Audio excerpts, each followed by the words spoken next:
Manisnya kenangan dari desa asri. Di sebuah desa yang asri, tersembunyi sebuah warisan kuliner yang manis dan melegenda, getuk lindri. Setiap pagi, aroma singkong rebus yang manis menyeruak dari dapur Mak Sumi, seorang pembuat getuk lindri yang terkenal di desa itu. Tangannya yang cekatan mengupas singkong, merebusnya hingga empuk, lalu menghaluskannya dengan penuh cinta. Getuk lindri ini bukan sekadar makanan, Nak, ujarnya suatu hari kepada cucunya, Rina, yang selalu setia menemaninya. Ini adalah kenangan.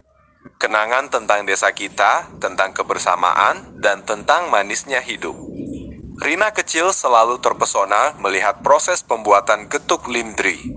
Singkong yang telah halus dicampur dengan gula, garam, dan sedikit vanili. Mak Sumi mengaduk adonan itu dengan tangan, merasakan setiap perubahan tekstur hingga adonan menjadi lembut dan kalis. Kemudian, adonan itu dimasukkan ke dalam mesin penggiling khusus yang telah menua, namun masih setia menghasilkan bentuk getuk lindri yang khas, berwarna-warni dan bergelombang. Dulu mesin ini adalah kebanggaan kakekmu, kata Mak Sumi sambil tersenyum. Setiap ada perayaan desa, kakekmu selalu membuat getuk lindri untuk semua orang. Setelah getuk lindri terbentuk sempurna, Maksumi menaburkan topping kelapa parut, meses coklat, dan keju parut di atasnya.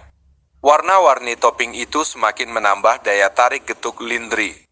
Rina tidak sabar untuk mencicipinya. Bagaimana, Nak? Enak? Tanya Maksumi. Rina mengangguk dengan mata berbinar. Enak sekali, Mak. Manis, gurih, lembut. Setiap gigitan getuk lindri membawa Rina pada kenangan masa kecilnya. Ia ingat saat bermain di sawah bersama temannya, saat membantu Masumi membuat getuk lindri untuk acara keluarga, dan saat menikmati getuk lindri bersama kakeknya di bawah pohon rindang. Namun, waktu terus berjalan. Desa asri itu mulai berubah. Banyak anak muda yang pergi ke kota untuk mencari pekerjaan. Tradisi membuat getuk lindri pun mulai terlupakan. Masumi semakin tua, dan Rina harus melanjutkan pendidikannya di kota. Sebelum pergi, Rina berjanji kepada Masumi untuk tidak melupakan getuk lindri. Ia berjanji akan terus melestarikan warisan kuliner desa mereka. Bertahun-tahun kemudian, Rina kembali ke desa.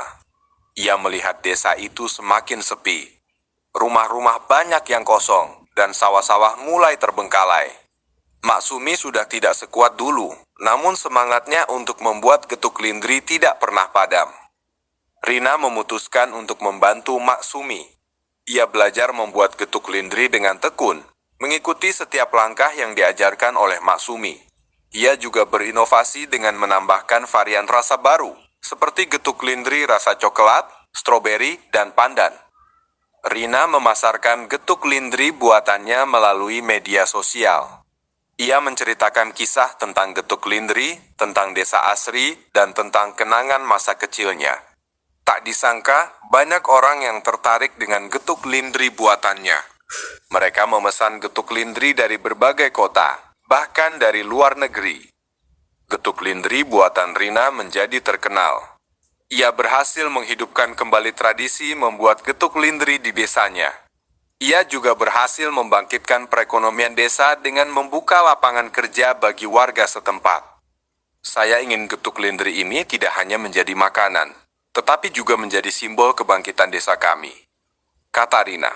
Saya ingin orang-orang mengingat desa kami melalui rasa manis getuk lindri. Kini, getuk lindri telah menjadi ikon desa asri itu. Setiap wisatawan yang datang selalu mencari getuk lindri sebagai oleh-oleh.